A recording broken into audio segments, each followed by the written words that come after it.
Alright lads, so let's talk about the 9th anniversary, because yesterday we did get the announcement of part 2 of the anniversary, a new 1000-year Blood War, Holo Bankai Toshiro, Mewtwo Shunko Soifon, and also Dangai Joei Sergeant. It's a really cool banner, and with this announcement, we now know what part 1 and also part 2 has to offer, and we're here to ask the question, what banner is overall better? And essentially the question that we have to answer here is the same thing that we answer every year. Do you prefer to pull for limited characters, or are you okay with pulling for less limited, more available characters? Because that's always what part 1 has to offer. It features both premium and also seasonal characters, and while technically yes, seasonal characters are limited, they aren't in the premium pool, they are still definitely more available compared to, 1000-year Blood War characters. We can get seasonal characters quite often as fillers, as we see in part 1 of the 9th anniversary. Whereas on the other hand, part 2, as a whole, I will say as worse fillers. There's definitely some characters here that are quite frankly unusable, but at the same time, the characters are more rare, they're more limited. And that's basically the best way to look at the banner, right? I would definitely say part 1 right from the get-go is the better banner. Quite frankly, there's no bad filler, besides maybe Iban in this banner. Everyone here is good, some are actually really good, and they all have their own usage in their own unique ways, whereas part 2, you have some bad characters like the Squad Zero characters, or like the OG Atru, and like, for example, Arskin. They aren't really that good anymore. At most, they offer good links, and they are resurrectable characters that give you 75 more orbs. But lucky for part 2, even though while all the filler pool isn't the greatest, it does feature for the first time ever, only after a year of their release, Yamamoto, Chojuro, and also Yachiru as fillers. And that's actually really good, and I've seen actually some people say they're more excited for the filler pool than the actual 3 new characters. And that's fair. I mean, Yachiru is still one of the coolest characters in the entire game.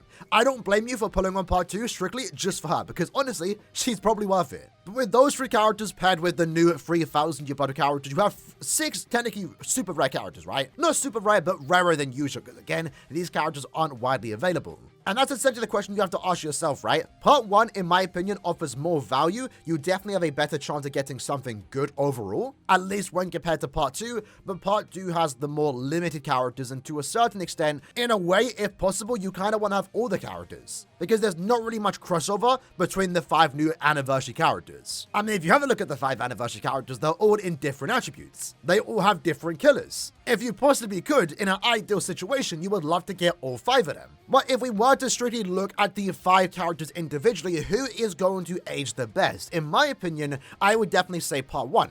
And I think that's the best part about this anniversary, I will be honest, is that part 1 finally is the better banner. The last 2 years, 7th and 8th anniversary, part 2 has been the better banner, and that's never a bad thing to be fair. But I do like the idea that the more available characters, the premium ones, are the highlights of the anniversary, and Kenpachi and Gremmy are still to this day, I mean, granted it's only been a week, right? But even after seeing part 2, I would definitely say part 1 is definitely a lot more overtuned, right? I mean, the characters themselves, Kenpachi and Gremmy, have Frenzy +3, a high Berserker value, and also, of course, an SP boost. Whereas part 2 are still broken in their own right, don't get me wrong, but there's no Frenzy +3 character in this banner, right? Both Soifon and also Toshiro only have Frenzy +2. I don't even want to say only, that's still good in of itself. Frenzy 2, Toshiro in particular has like 140% more damage to enemies that are frozen, with an increased chance, with 2 killers too. That's one special thing about Toshiro in this anniversary, is that at the very least he does have 2 killers when compared to Kenpachi and Gremmy. So Toshiro in his own right is obviously good and in a way does kind of compete with Kenpachi and Gremmy. Same goes with Soifon, she has a lot going for her. Obviously there has been a lot of disappointment with the knowledge that she does now guard break. I personally don't think that's going to be that big of a deal. Might be wrong on that, but I think where you want to use her, she's going to be honestly fine in, and then Sergeant is going to be your Brave Battle character, and if you do want to rank high in Brave Battles, well, Sergeant's going to be a good character to have. Now, Sergeant might be more future-proof in the future, given the fact that we are going to be getting a Brave Battle update maybe in a couple months' time, where the rewards, that's no guarantee to happen, though, keep that in mind, but the rewards themselves might get better, and that therefore means Brave Battle characters are going to have more value. But yeah, like I said, I definitely think part 1 has overall more value because there are really good characters in this banner. Like I said, the only bad character objectively is Iba. He's like the only useless character here. Every other character is good in their own right and has usages in content like Guild Quest, whereas again in part 2 you have characters like Yachiru, who's basically just a link. Now, one thing I do want to preface, right, now we are talking about potential part 3 banners here, more so next end of month. This isn't guaranteed to happen, but maybe it's worth mentioning in this banner, because I also have been getting asked a lot of questions, are we going to get a part 3? Now the quick answer is no. there's never really a part 3 banner. It could be different this year. I'm kind of holding out hope that we are going to get a full Holo Ichigo in 2 weeks' time in a same setup formula as Mugetsu Ichigo, where he's guaranteed in 10 steps. That would be really cool. That's not guaranteed to happen, but most people do consider end of month August, next end of month, to be part 3, which technically isn't. It's just a normal end of month banner, but in a way, I guess you could call it a part 3. Now, from what I've been hearing, take this with a massive grain of salt, by the way, I've been hearing that end of month August is going to be 3 Stamrita, and given our part 2 banner being Toshiro, Sergeant, and also Soifon, maybe it would make sense for next end of month to be the 3 Stamrita that fight against these 3 characters. So in that case, a BG9, Bazbi, and also Bambietta. That would be a really cool banner, and quite frankly, it would make sense. And the reason why I'm even mentioning it is because if we are getting a Stamrita banner with 3 Stamrita, that's going to add overall value to someone like Gremmy, because what we have seen with Gremmy is that he is the best booster, the best support for any future and current Quincy character. He busts their strong attack damage by 20% and gives them 30% more damage to status afflicted enemies. If you are a fan of Stamrita, because let's be honest, they are cool characters, Gremmy's almost a must-have. Because let's say, for example, you are waiting for your favorite Stamrita, let's say, for example, Giselle, Little Toto, Bazbi, Esno, Masty Masculine, you're gonna want to have Gremmy on your account, because by them releasing, as long as they can inflict status augments, and they aren't a character like Senjumaru that does more damage to enemies not afflicted by an ailment, they are instantly better with Gremmy existing in your account. So I guess that's one thing worth mentioning. If you are a Stamrita fan, Gremmy is almost a must-have. If you are potentially interested in summoning for a Bazbi, BG9, and also Bambietta, again, not confirmed to happen, for end of month of August, you might again want to have Gremmy in advance. Now, obviously, the great part about this anniversary too is that both banners are equally the same, right? Last year, for example, it was very awkward. Part 1 was a 7-step banner, Part 2 was a 25-step banner. Luckily, this year, both banners are upwards to 50 steps. They both have a pity system, so if you are in a situation where you have 5,000 orbs, you are guaranteed the character of your choice, and again, truthfully, you can pick whoever you want. Ultimately, as it stands right now, Kenpachi is going down as the best speed character in the game, a almost must-have for Nightmare Espada guild quests. Gremmy is the best character in the entire game, even better given that he is in the technique attribute, where there isn't that many really good competition, let's be honest. And then again, as mentioned, any future Quincy that comes out, Gremmy gets more value, or more so, that future Quincy gets more value, becomes better, thanks to having Gremmy. Soifon is going to be meta in the melee human guild quests,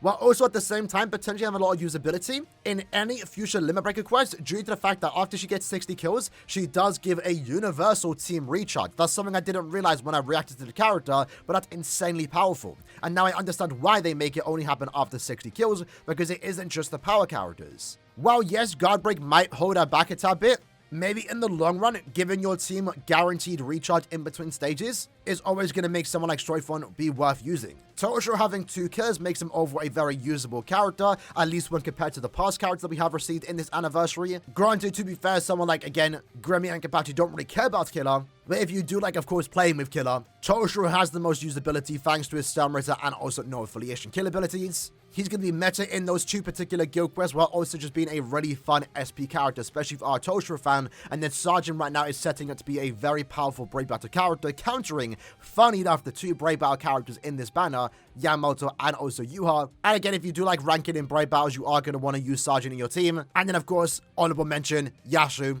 Still a very fun and powerful character, still meta in the melee and also Captain Guild Quest, while also probably why I do think Kenpachi is the better character, I would say Yashu is significantly more fun with her overall gameplay. So yeah, I would say both banners are definitely good. Overall, I would say part 1 is the better banner. There's definitely more value. If you are limited on orbs, let's say 2,000, you definitely have a better chance of getting something good in part 1. Although, again, because the characters are more available, you might get them in the future. Part 2, while technically a worse banner, are more limited. You're not going to get these characters unless you pull on 1,000 Year Blood War, which then again isn't even that big of a thing because we're getting 1,000 Year Blood War almost every other month. And if you are someone that doesn't care about part 1 or part 2 and you're sitting on 10,000 orbs waiting for potential different characters that you prefer, well, again, from what I've been hearing, maybe we are getting free Stamrita for the end of month of August. My assumption, if that is the case, would be again Bazbi, BG9, and also Bambietta. That's not guaranteed to happen, keep that with a grain of salt, but I think it's worth mentioning in this video when talking about part 1 and part 2. For me though, my plan has always been 5k orbs on part 1, 5k orbs on part 2, because that does get me to step 25, where I'm guaranteed the character of my choice. Although having said that, I'm definitely less inclined to go 25 steps on part 2, mainly because I do want to save for future 1000-year battle banners. So my plan might not be to go down to 0, instead it's to go until I get 1 copy of Sergeant, Soifon, and also Toshiro, which hopefully doesn't cost that many orbs. Let me know your summon plan in the comments below though. For my ult account, I'm definitely going to start stacking up some orbs and pull tomorrow on part 1 of the anniversary because I do need a lot of these characters here. And then my ult account's probably going to chew a tad bit on part 2 because I'm kind of fine. I don't entirely need what part 2 has to offer. But I hope you guys enjoyed the video. See you guys next time. Take care and peace.